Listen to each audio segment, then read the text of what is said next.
नमस्कार, आर्या न्यूज देख रहे हैं आप और मैं आपके साथ अलका सिंह। बुलेटिन में आपका स्वागत है। प्रेमी की अपने पत्नी के साथ घूमने से नाराज प्रेमिका ने मासूम बच्ची के साथ गंगा में कूदकर आत्महत्या की कोशिश की। स्थानीय लोगों ने किसी तरह दोनों को बचाया। ये मामला उचाहर कोतवाली क्षेत्र के कल्याणी गंगा घाट का है, जहां शाम के तकरीबन 8 बजे के पास महिला अपनी 3 साल की बच्ची के साथ आत्महत्या की नीयत से गंगा नदी में कूदने जा रही थी, लेकिन ग्रामीणों ने उसे बचा लिया। जिसके बाद सूचना पर पहुंची पीआरवी पुलिस ने महिला को पकड़ा और उसे कोतवाली ले आई।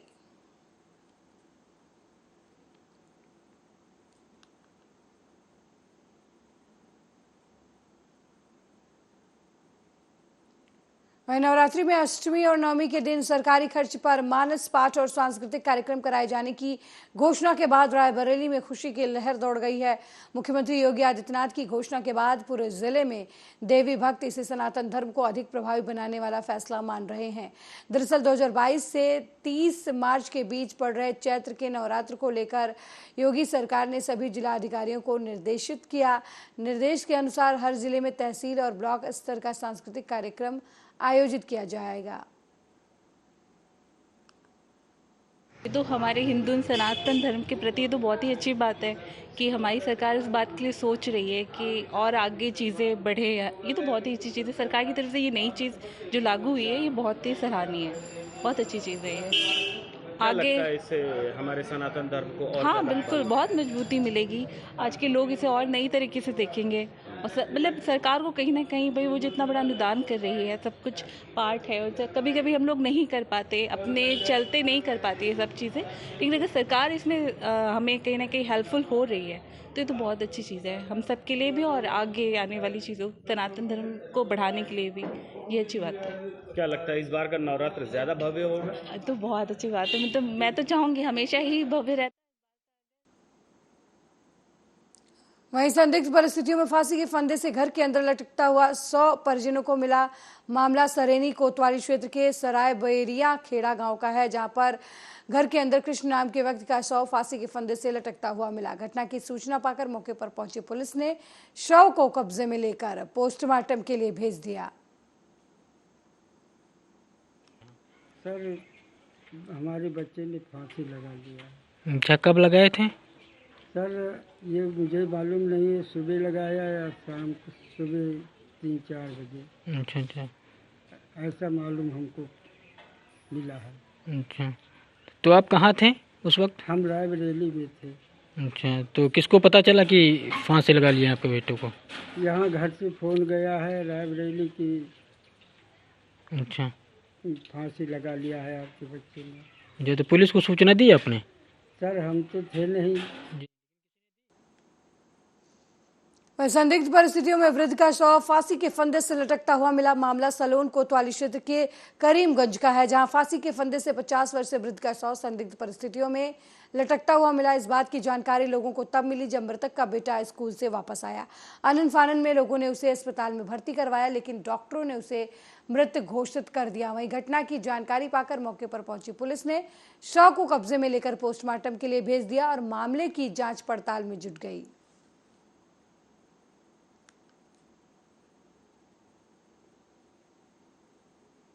बुलंदशहर के शिकारपुर नगर के मोहल्ला लाल दरवाजा फारूकी नगर में बीती रात घर के बाहर सो रहे पति पत्नी पर अचानक अज्ञात बदमाशों ने हमला कर दिया। इस हमले में पत्नी की मौके पर ही मौत हो गई, जबकि पति गंभीर रूप से घायल हो गया। वहीं घटना की सूचना पाकर मौके पर पहुंची पुलिस ने घायल को अस्पताल में भर्ती करवाया और शव को कब्जे में लेकर पोस्टमार्टम के लिए भेज दिया। फिलहाल पुलिस इस पूरे मामले में जांच कर रही है।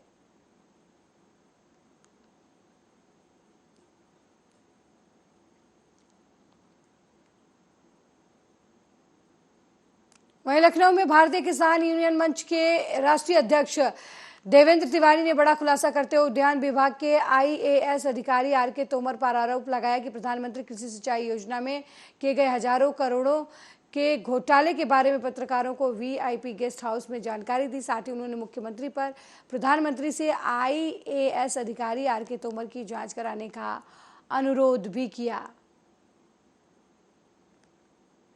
एक विशेष चीज़ आप सबके लोग सामने प्रस्तुत करने जा रहा हूं, जो एक बहुत बड़ा स्कैम चल रहा था लखनऊ में, उसका आज मैं खुलासा करने जा रहा हूँ।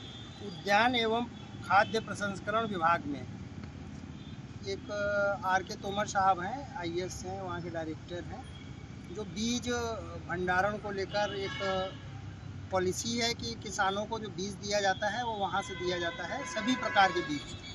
तो उसमें बड़ा घोटाला चल रहा था, लंबे समय से हम इस पर कार्य कर रहे थे, जिसमें सभी किसानों के, आप सभी लोगों के सहयोग से अब मुझे उसमें एक बड़ी सफलता मिली और मैंने उस स्कैम को पकड़ा।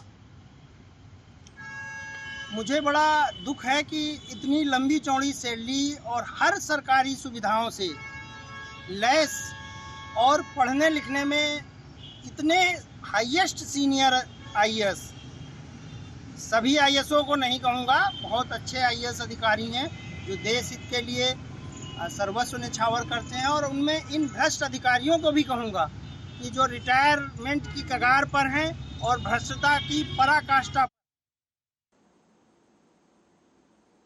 मध्य प्रदेश चुनावी मोड में है और ऐसे में आम आदमी पार्टी मध्य प्रदेश की धरती पर अपनी चुनावी जमीन तैयार करने में लगी हुई है। खुद अरविंद केजरीवाल ने मध्य प्रदेश पहुंचकर कांग्रेस और बीजेपी से चुनावी रण में दो हाथ करने की चुनौती पेश कर दी। इसी दौरान भोपाल पहुंचे अरविंद केजरीवाल ने कहा कि वोट किसी को भी दो, सरकार बीजेपी की ही बनती है। जनता इनको हटाना चाहती है, बदलना चाहती है, लेकिन जनता के पास विकल्प नहीं है। इतना ही नहीं, आगामी चुनाव को लेकर केजरीवाल ने कहा कि मध्य प्रदेश में आम आदमी पार्टी अपनी सरकार बनाएगी। चीज नहीं है, इसीलिए तो हिंदुस्तान ने कभी सोच नहीं सकते थे। सरकारी स्कूल तो टेंट में चलते हैं, सरकारी स्कूल तो टूटे फूटे होते हैं, मास्टर आता नहीं है, बच्चे पढ़ते नहीं हैं, गरीब लोग मजबूरी में अपने बच्चों को सरकारी स्कूल में भेजते हैं। सब बदल दिया दिल्ली के अंदर, क्रांति आ रही है सरकारी स्कूलों में दिल्ली में। वहीं निजीकरण और प्रबंधन तंत्र की कार्यशैली से नाराज बिजली कर्मचारी संयुक्त संघर्ष समिति ने आज सैकड़ों की संख्या में इकट्ठा होकर मशाल जुलूस निकालकर प्रबंधन समिति के खिलाफ मोर्चा खोल दिया है। मंत्री के साथ 3 दिसंबर 2022 को हुए लिखित समझौते को लागू होने और ओबरा अनपरा इकाई NTPC लिमिटेड को देने के साथ निजीकरण के विरोध में 72 घंटे की सांकेतिक हड़ताल करने के बाद गोरा बाजार बिजली ऑफिस से लेकर शहीद चौक डिग्री कॉलेज तक सैकड़ों की संख्या में बिजली कर्मचारियों ने मशाल जुलूस निकालकर प्रदर्शन किया। साथ ही कहा कि ऊर्जा मंत्री के द्वारा 1 माह के अंदर आश्वासन दिया गया था, लेकिन अभी तक उनकी मांग को पूरा नहीं किया गया है और जल्द से जल्द अगर उनकी मांगें नहीं पूरा की गई तो वो काम का बहिष्कार करेंगे।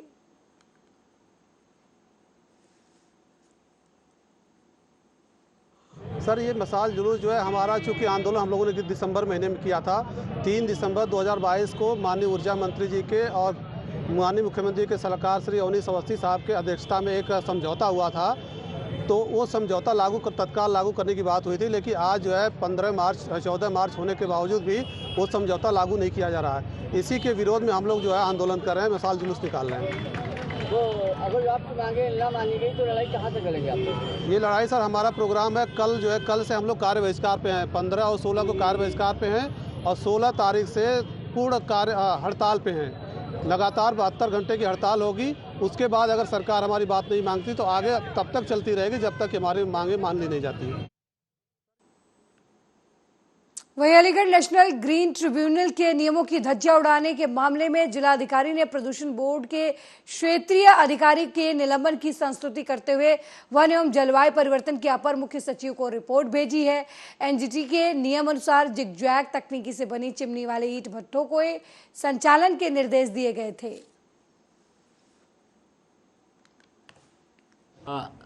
NGT के द्वारा ये आदेश किया गया था कि जनपद अलीगढ़ में जो ईंट भट्टे संचालित हो रहे हैं उनमें भी कुछ नॉर्म्स का पालन किया जाए, जिसमें जिगजैग पद्धति से जो ईंट भट्टे हैं उनके संचालन के संबंध में था। उसके बाबत कुछ लोगों ने माननीय उच्चतम न्यायालय में दावा किया था, जिसमें 4 लोगों को रिलीफ प्राप्त हुई थी, लेकिन शेष भट्टे वालों को रिलीफ प्राप्त नहीं हुई थी और उनको पूर्व में बंद भी कराया गया था। लेकिन पोल्यूशन कंट्रोल बोर्ड के क्षेत्रीय अधिकारी के द्वारा उन भट्टों को चलवाने की कोशिश की गई, जिनको पुनः बंद कराया गया है। तो इसके क्रम में ये मानते हुए कि इनकी ये शिथिलता है लापरवाही है उनके विरुद्ध अनुशासनात्मक कार्रवाई की रिकमेंडेशन शासन को भेजी गई है। सीतापुर के महबूबाबाद नगर में स्थित रामकोट चौराहे पर पटेल प्रतिमा के सामने पूर्व मंत्री और सपा नेता ने मौन रहकर धरना प्रदर्शन किया। जानकारी के मुताबिक साधन सहकारी समितियों पर डेलीगेट्स पद के लिए 14 मार्च को पर्चा बिकने और जमा करने की अंतिम तिथि होने के बाद भी समितियों पर आवेदन पत्रों की बिक्री और जमा करने के लिए गए अधिकारी साधन सहकारी समितियों पर नहीं पहुंचे।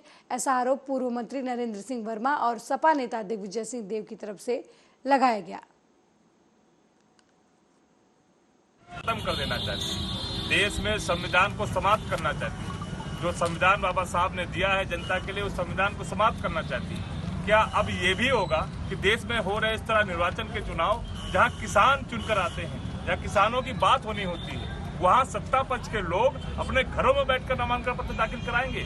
और वो कौन से अधिकारी हैं जो सत्ता के दबाव में संविधान की ओथ को, संविधान की शपथ को भूल गए हैं, देश के तिरंगे को भूल गए हैं और देश को भूल गए हैं। इस देश को आजादी इस देश के किसानों ने, नौजवानों ने लड़ मिल कर दिलाई है। उस आजादी को, इस देश की संपदा को तार तार करना चाहते हैं और संविधान को समाप्त करना चाहते हैं। और इस लड़ाई को आदरणीय मंत्री जी के नेतृत्व में, समाजवादी पार्टी के आदरणीय राष्ट्रीय अध्यक्ष श्री अखिलेश यादव जी के नेतृत्व में कोर्ट में जहां भी लड़ना पड़ेगा, इस लड़ाई को हम लड़ेंगे। जनता के बीच में लड़ना पड़ेगा, सड़कों पर लड़ना पड़ेगा। मनमाने तरीके से उनको निर्वाचन पत्र दे दिया। ये कोई आम चुनाव नहीं है। ये वो लोग चुनाव लड़ने का अधिकृत है जो सोसाइटी समिति संघ के मेंबर हैं, इनका हिस्सा के माध्यम में पैसा लगा रखा है। तो ये लोकतंत्र में आज लूट हुई है, डकैती पड़ी है, लोकतंत्र का काला दिन है, ये बहुत काला अध्याय है। हम प्रशासन से ये मांग करते हैं कि इस चुनाव को रद्द करें, दोबारा चुनाव करावें और जो शासकीय अधिकारी पोलिंग स्टेशन से नहीं गए उनके विरुद्ध FIR अंकित कर कानूनी कार्रवाई की जाए। इस संबंध में सरकार अधिकारियों को भी अवगत कराया गया। निश्चित तौर पर हमने मेल भी किया है DM को, SP को, मुख्य निर्वाचन अधिकारी सहकारिता लखनऊ को और बाकी जो उम्मीदवार थे वो भी मेल कर रहे हैं। हम तो सीधे चाहेंगे कि एक अंतिम बात कि जो खबर अयोध्या से है, जहां राष्ट्रीय व्यापार मंडल के प्रदेश अध्यक्ष सुधीर कांत शर्मा का बीकापुर के कोचा जाते हुए अयोध्या प्रयागराज हाईवे पर स्थित बीकापुर में भव्य स्वागत हुआ। बीकापुर व्यापार मंडल अध्यक्ष अशोक गुप्ता और व्यापार मंडल के नेता पदाधिकारी भी इस दौरान मौजूद रहे।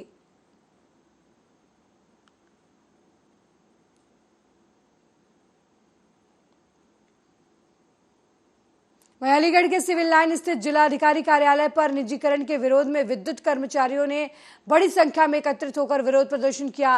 बिजली कर्मचारी संयुक्त संघर्ष समिति के लोगों ने विरोध प्रदर्शन करते हुए बताया कि ऊर्जा मंत्री के साथ 3 दिसंबर को लिखित में समझौता हुआ था, उसे अभी तक लागू नहीं किया गया। चेतावनी देते हुए उन्होंने कहा कि अगर उनकी मांगें नहीं मानी गई तो वो हड़ताल पर चले जाएंगे।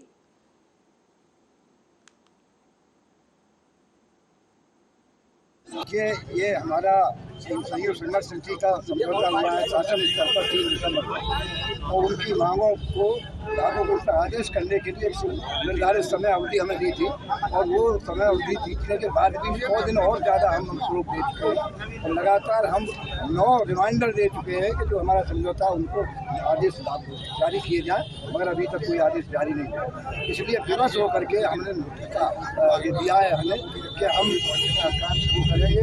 आज की तारीख में मसा जुलूस हमारा हो रहा है। कल से हम 15 तारीख से 10 बजे से हमारा कार्य बहिष्कार होगा समूचे उत्तर प्रदेश में और फिर 16 तारीख को 16 से लगातार वो हमारे साथ संघर्ष समिति के साथ 95% मैन पावर इस विभाग में काम करने वाली है।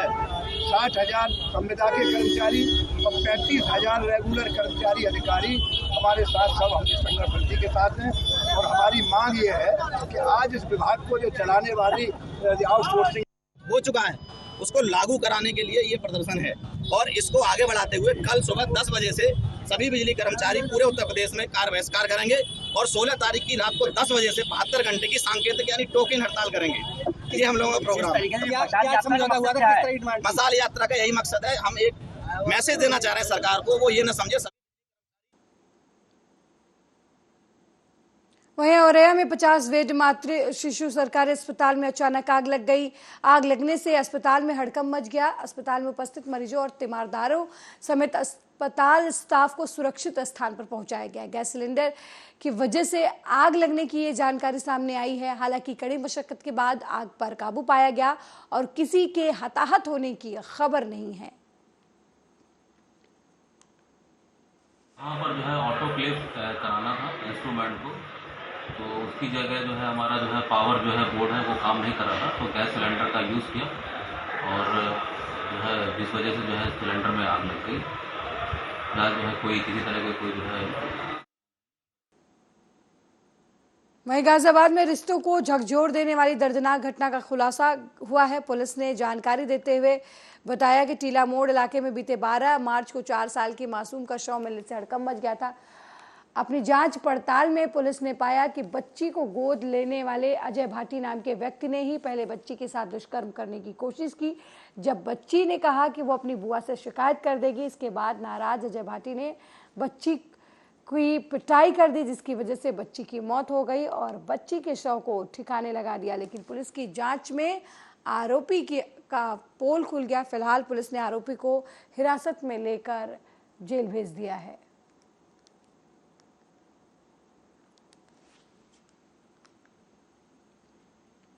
वहीं शादी के 6 माह बाद से ही पति की दहेज की मांग से परेशान गर्भवती महिला ने पुलिस अधीक्षक से न्याय दिलाने की गुहार लगाई है। सरेनी थाना क्षेत्र की रहने वाली पीड़िता के साथ पढ़ने वाले अपने सहपाठी आकाश से 15 मार्च 2022 को गाजीपुर न्यायालय में प्रेम विवाह किया था। वर्तमान में महिला का पति आकाश सिपाही के पद पर गाजीपुर कोतवाली में तैनात है।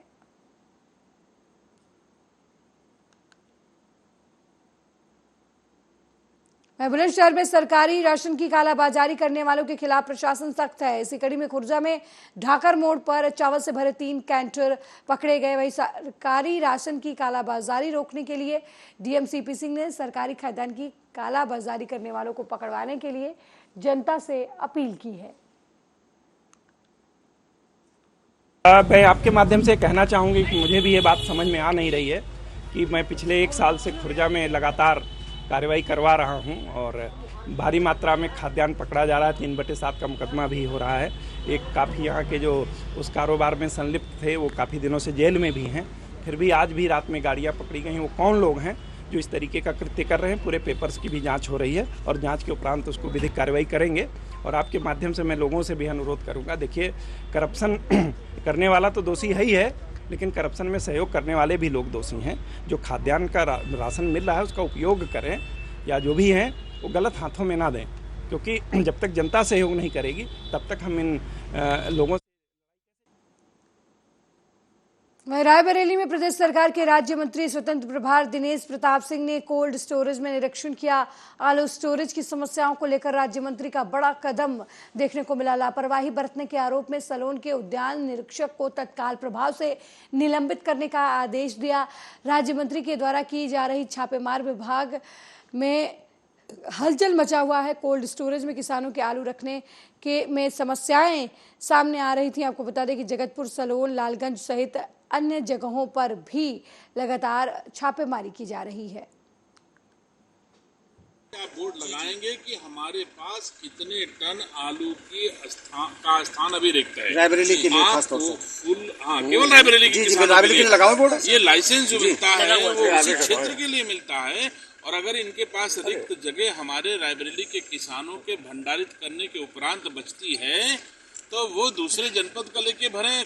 भैया प्रणाम, कहीं से करें, ये हमको कोई असुविधा नहीं है, लेकिन रायबरेली जिले के आलू को भंडारित करने में कोई असुविधा नहीं होनी चाहिए। ये इंतजाम ये करेंगे जहाँ जहाँ भी है कोल्ड स्टोरेज। देखिए, कुछ राजनीतिक दलों के द्वारा आलू किसानों को भ्रमित करने का प्रयास किया जा रहा है, जिस पर राज्य सरकार सतर्क है। उत्तर प्रदेश के माननीय मुख्यमंत्री आदरणीय योगी आदित्यनाथ जी के निर्देश पर पूरा उद्यान विभाग पूरी तरह से सतर्क है। आज उद्यान विभाग का एक भी अधिकारी न तो निदेशालय में है, राज्य स्तरीय अधिकारी, और न ही जिला स्तरीय अधिकारी जिला के किसी मुख्यालय कार्यालय में है। जितने अधिकारी कर्मचारी हैं वो आलू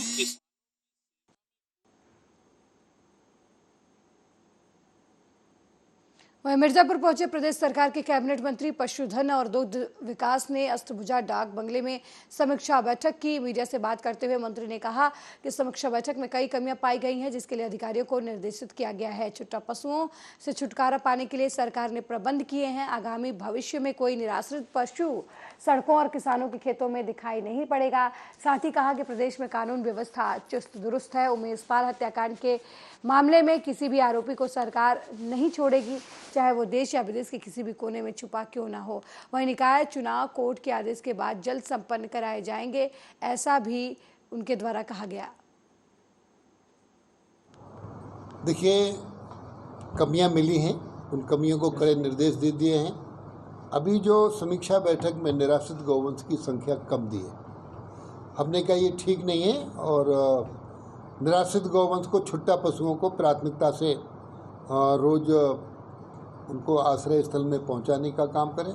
पहुंचाने का ही काम ना करें, उन्हें चारा, भूसा, हरा चारा, पानी, प्रकाश, जाड़े से भी बचाव के उपाय, अब गर्मी से बचाव के उपाय, ये सब होनी चाहिए। निराश्रित गौवंश आश्रय स्थल में पहुंचकर उसकी मृत्यु ना हो, कड़ाई से निर्देश दिए। दूसरा, देसी गाय का दूध अमृत है। देसी गाय के दूध की उत्पादनता बढ़ाने के लिए हमने उसमें सेक्स सीमन जो बछिया ही पैदा होगी